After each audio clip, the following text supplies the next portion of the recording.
To the PolyNoMore web archive, where we have been creating some read alouds of the in-depth study articles. In this case, this is Unit 3, Christian Husband, Has God Called You to Take a Second Wife in Polygamy?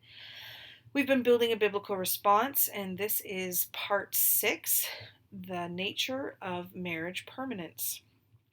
There's the hot link table of contents there if you are on our web archive following along, but you may want to go to the PolyNoMore Facebook group and interact online there as the unit.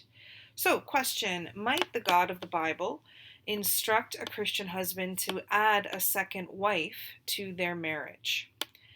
Building a biblical response to this question so far. In part 1, we began by looking at examples in the Word about who initiated monogamous and polygamous marriage and the marital status Jesus and the Apostle Paul preferred for Christians called to his service. Conclusion: stating that the God of the Bible has called a Christian man to take a second wife is logically inconsistent with the biblical record that God has not called a man to take even one wife if he can help himself. And of the very few times God himself has ever specifically directed a man in the Bible to take a mate, 100% of those examples have been monogamous. In part 2, we considered the nature of God as revealed through Jesus Christ. Conclusion: Christ revealed an attitude of enormous value placed upon women, children, and all the oppressed people of our cultures and societies. These revelations solidly made the case that polygamous marriages belonged to the old patriarchal model of times before men and women could be made new creations in Christ. Such times tolerated and regulated the already existing double standards of a hard-hearted, developing society which subjugated women and children and elevated men and above women in a way that the image and Son of God simply does not. In part 3, we were ready to consider the nature of polygamous marriage, having laid the foundation of Christ, the only foundation upon which we should wisely build. Matthew 7:24 through 27, 1 Corinthians 3:9 through 15. And we went on to examine whether polygamous marriage can honestly be characterized as a, quote, God idea.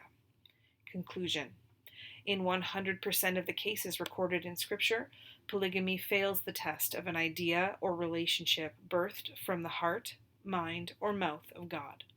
A husband is commanded to sacrificially love his wife, quote, as Christ loved the church and gave himself for her, which brings glory to God in the eyes of believers and unbelievers alike.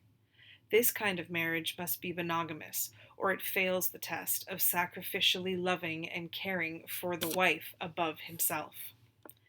In part 4, we learned what the Word says about the nature of covenant marriage and whether polygamous marriage fits what God has instituted as a prophetic picture of an extremely important metaphysical reality.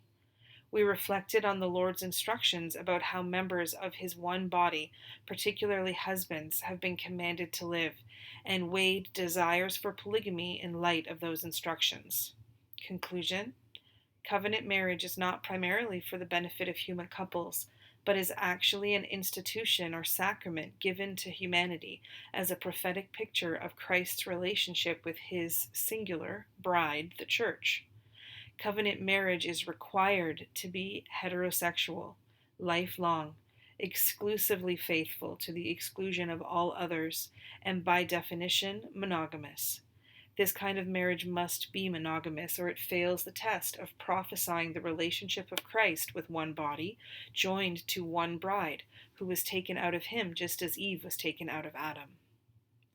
In part 5, we considered the nature of biblical submission and covenant husbandship to address the objection that the complaints of the first wife and children against a husband wanting to indulge in polygamy are selfish, ungodly, and a failure on their part to submit to the head of their household.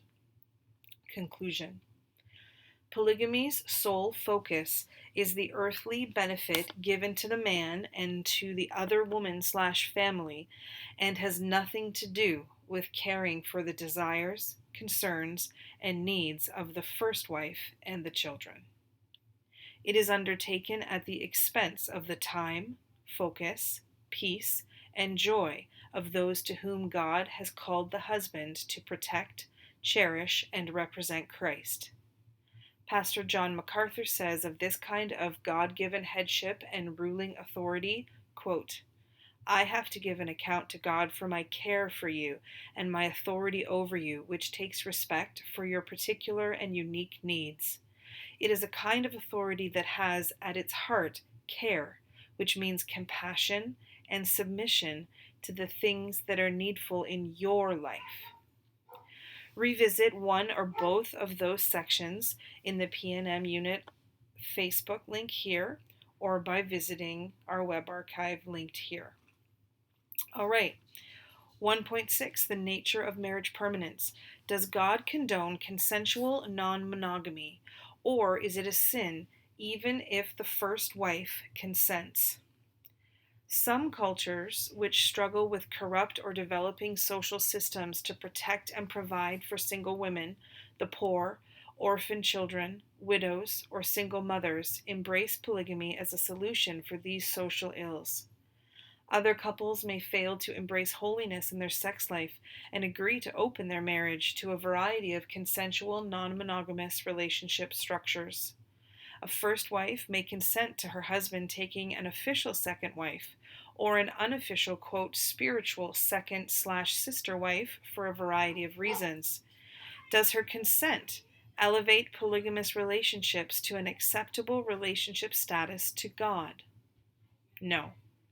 Christian husband, even if you received your wife's permission to add a second wife to your relationship, polygamy still cannot be characterized as God's idea for Christian marriage or his plan for your life, her life, your children's lives, or the lives of the other woman and children who are consenting to this. This rejection of the legitimacy of polygamy is not based on opinion, and it even goes beyond all the valid and legitimate soft objections discussed in previous sections addressing this main question. The real reason polygamy is incompatible with Christianity is that Jesus identifies it as sin. Jesus, not Moses, gets to qualify what is sin, and when it comes to adultery, he has raised the bar. Polygamists often want to hold to the Mosaic definition of adultery, unlawful sexual relations only and specifically involving another man's wife, in order to justify adding additional wives, as long as they are single women, to their current relationship. What about now? Are we still living under the same gender-divided covenant, or did Jesus bring things back to their true state? Let's examine the implications of Jesus' teachings on marriage, adultery, divorce, and remarriage for polygamy. Mark 10. Some Pharisees came and tried to trap him with this question: should a man be allowed to divorce his wife? Jesus answered them with a question. What did Moses say in the law about divorce? Well, he permitted it, they replied. He said a man could give his wife a written notice of divorce and send her away. But Jesus responded, he wrote this command only as a concession to your hard hearts. But, quote, God made them male and female from the beginning of creation. This explains why a man leaves his father and mother and is joined to his wife, and the two are united into one. End quote. Since they are no longer two but one, let no one split apart what God has joined together. Later, when he was alone with his disciples in the house, they brought up the subject again. He told them, whoever divorces his wife and marries someone else commits adultery against her. And if a woman divorces her husband and marries someone else, she commits adultery. So next on the site, we have a dialogue about adultery. But because you are not looking directly at it, it might be a bit confusing if I am the voice reading all the questions or answers, or it might get tedious if I always have to say question, answer. So what I thought I would try is highlighting the question and seeing if my speech thing would read it, and then I will answer. hopefully it's not too tedious for you and it makes it easier to follow the dialogue. If not, I apologize. Feel free to look at the site yourself and read it as is. Imagine with me, if you will, that there was a man, Jack, who was dating a woman, Jill. They slept together. What do people call this? Most today would call that no big deal, but some people will call it sexual immorality. Okay, what does God call that? Fornication. Does God consider that a sin? Yes. Eventually, the two get married and after their wedding night they sleep together again. What does man call this? Nothing. Being married. What does God call this? Nothing. The marriage bed, which is pure and undefiled. Is this a sin? No. Okay, now let's imagine this couple were the hypothetical people in Jesus' answer to the Pharisees in Mark 10.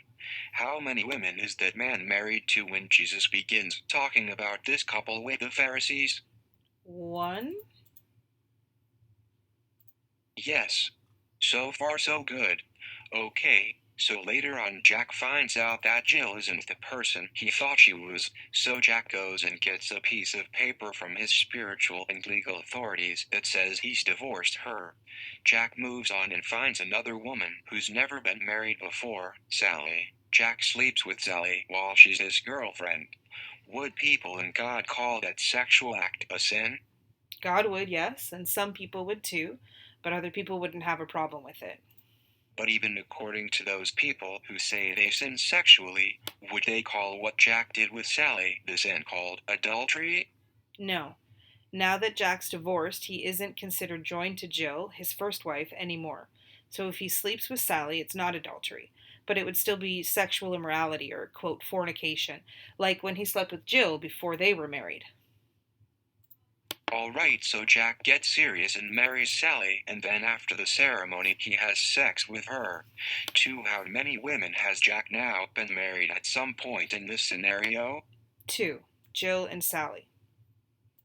What do people, whether during the time of Moses or our present time, call it when this divorced man, Jack, is sexually intimate with his second wife, Sally? Nothing. Being married.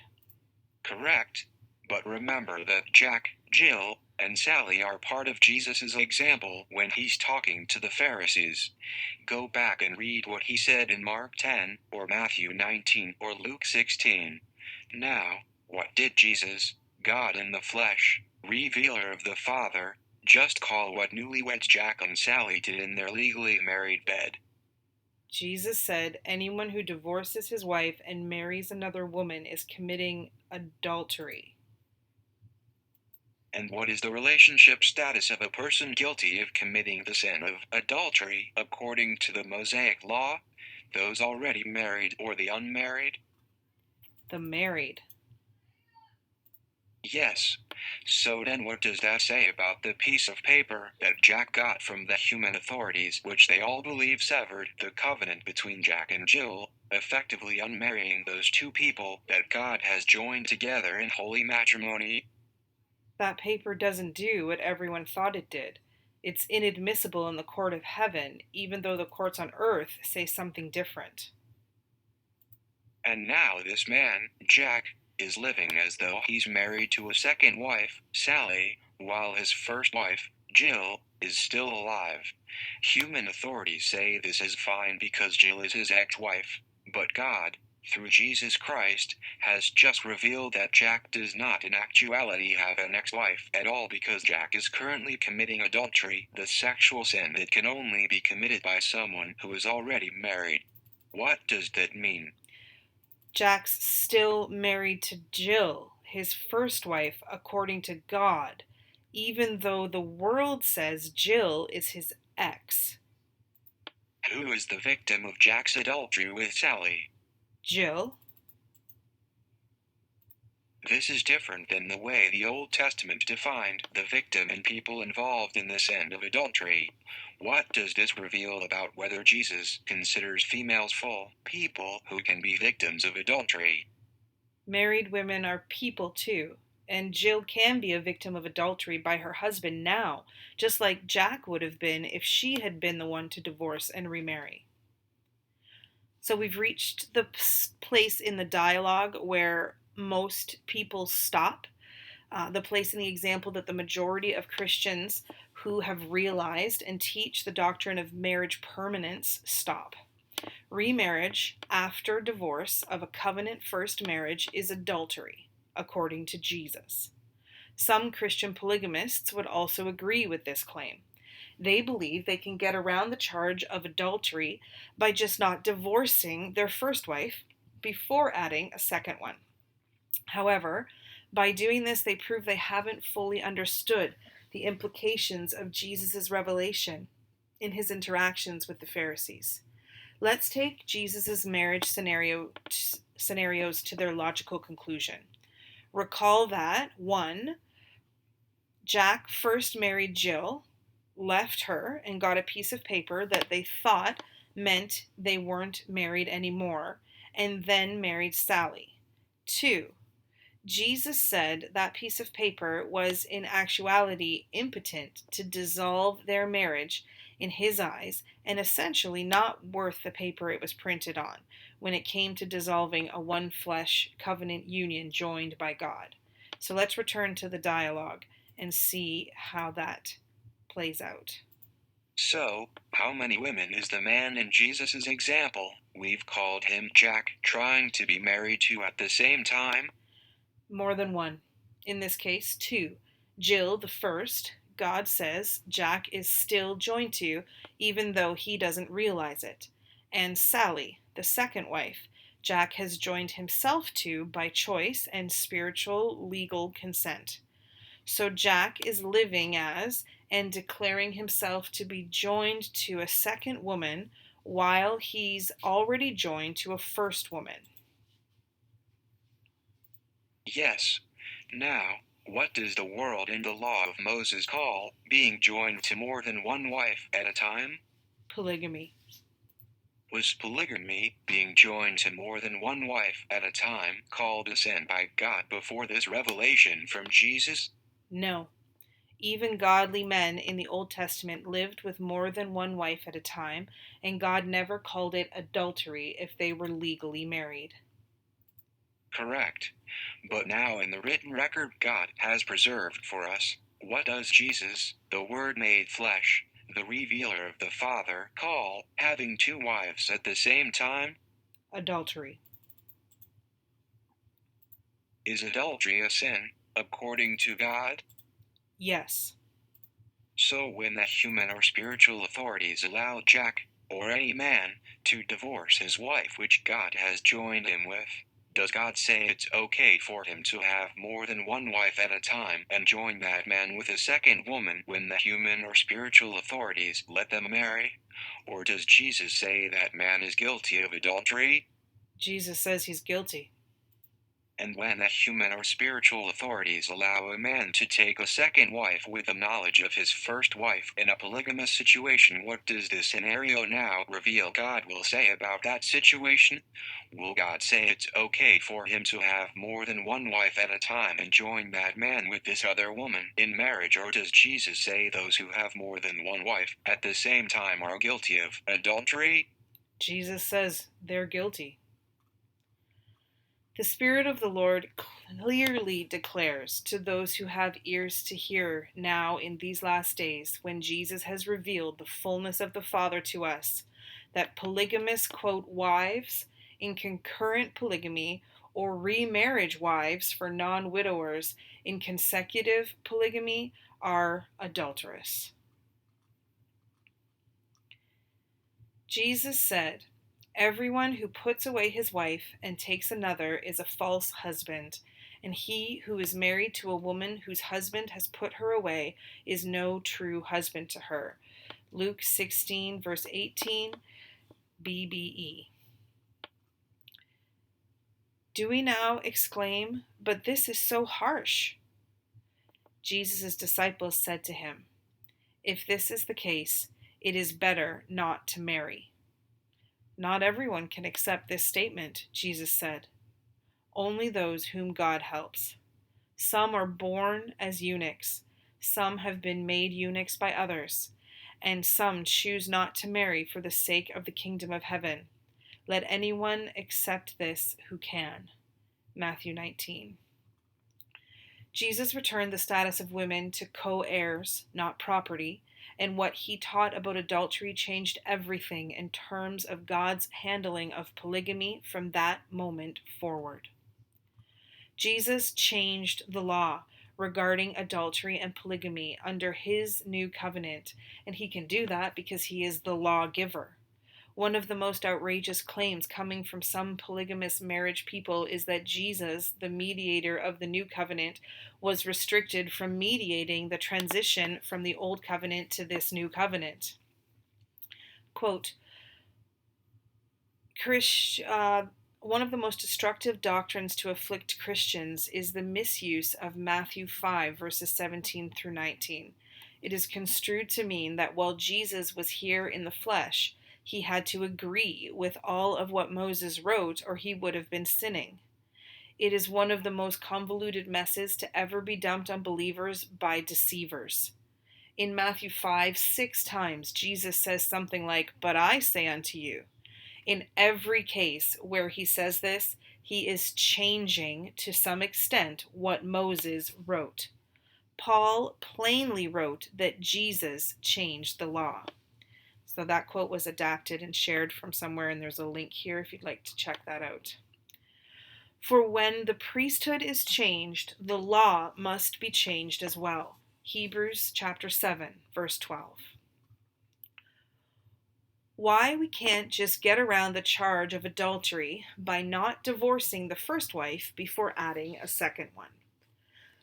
This is a very common deception among so-called Christian polygamists, oddly. It is odd because of how ludicrous the bait and switch tactic is revealed to be when subjected to only the lightest of scrutinies.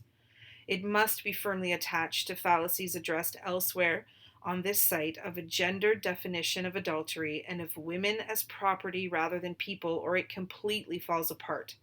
But often it is stated as though it were a standalone logical conclusion of Christ's teachings.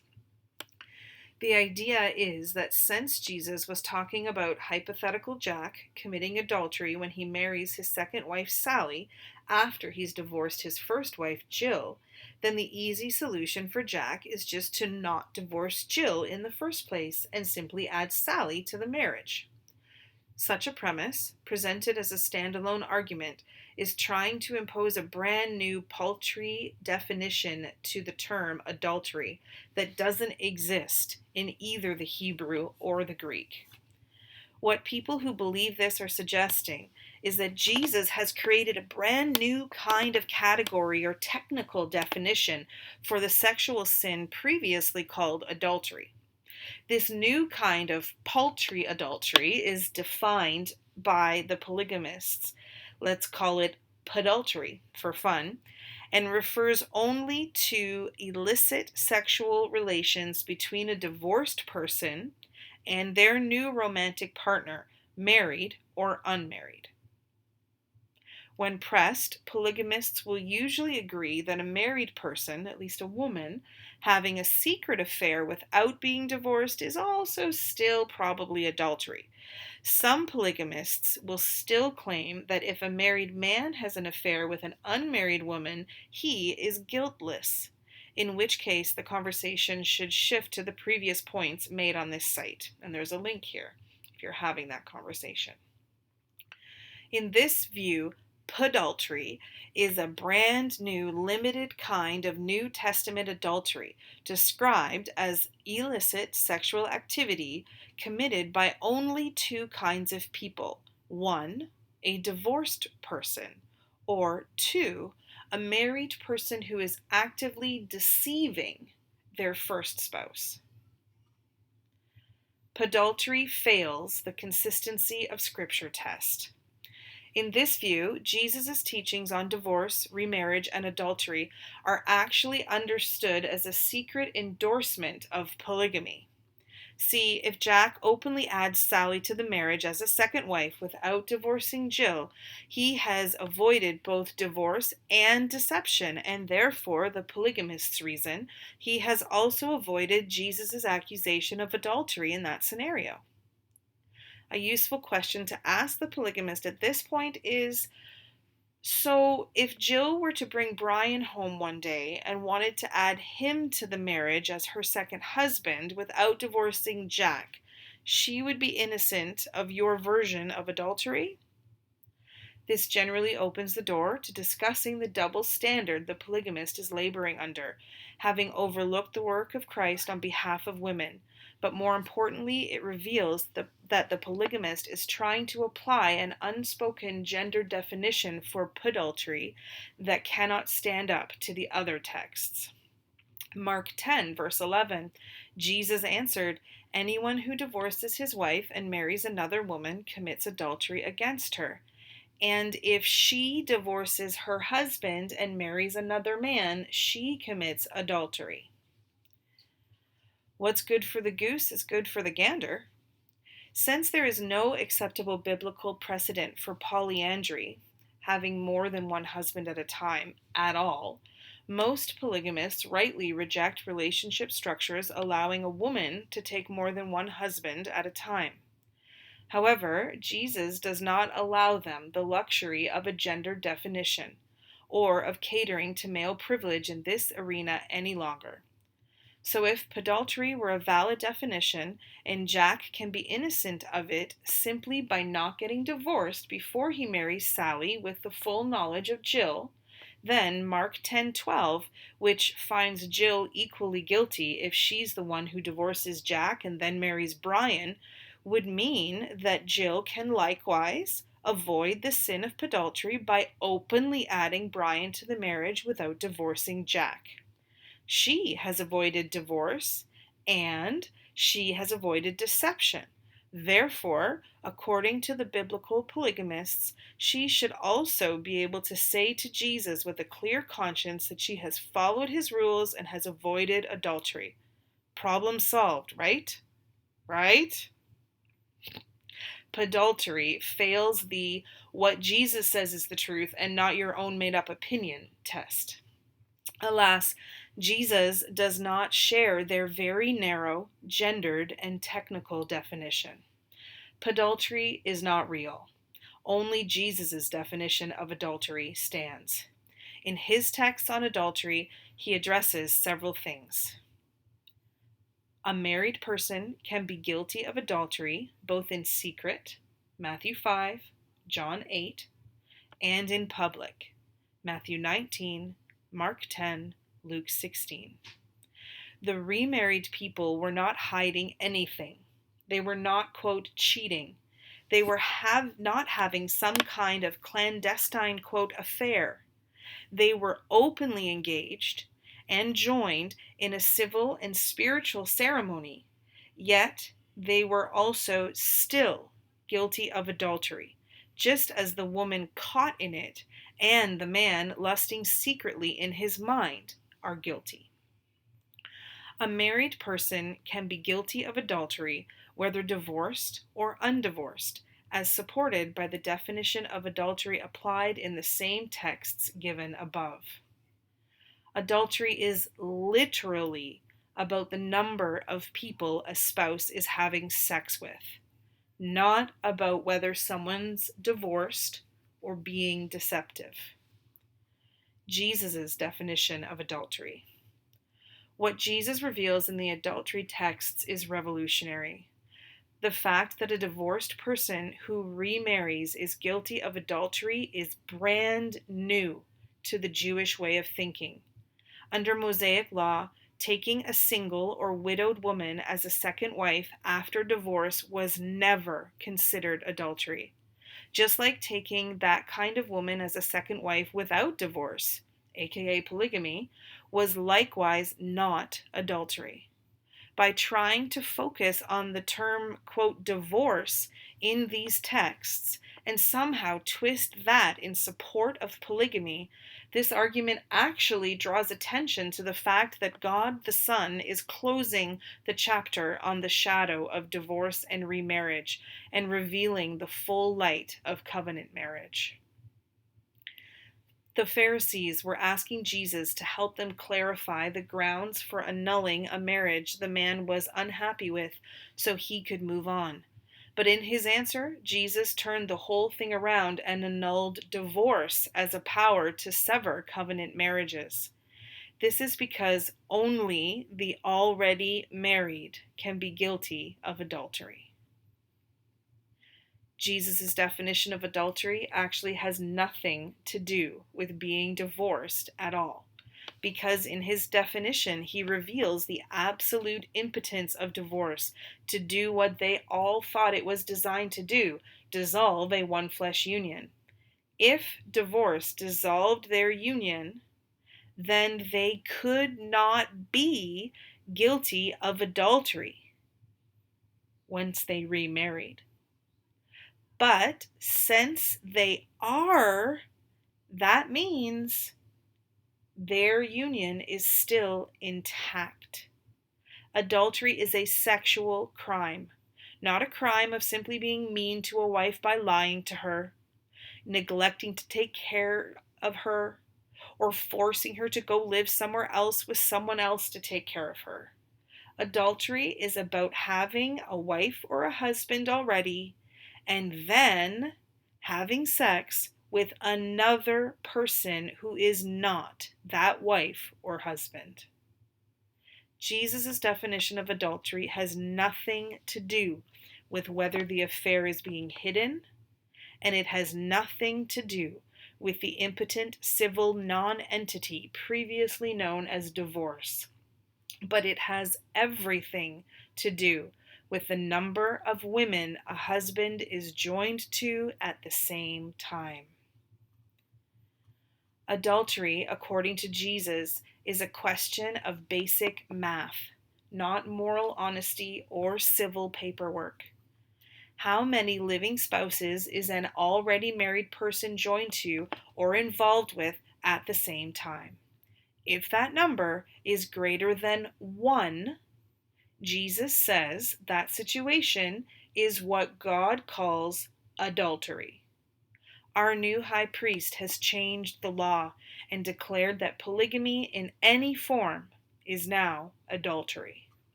Therefore, it is irrelevant whether a first wife has at one time consented to the opening of her marriage for polygamy. Although, as part 4 addressed, since 1 Corinthians 7 declares that her husband's body is actually under her authority, the removal of any such consent does have biblical significance, such that the Bible would command a husband to immediately cease that previously condoned sinful behavior. Even still, her consent, or lack thereof, has no bearing on whether her husband is or is not committing adultery in the eyes of the Lord. So why are some men so convinced they've heard from God on this matter? Part 7, the final installment, will address that.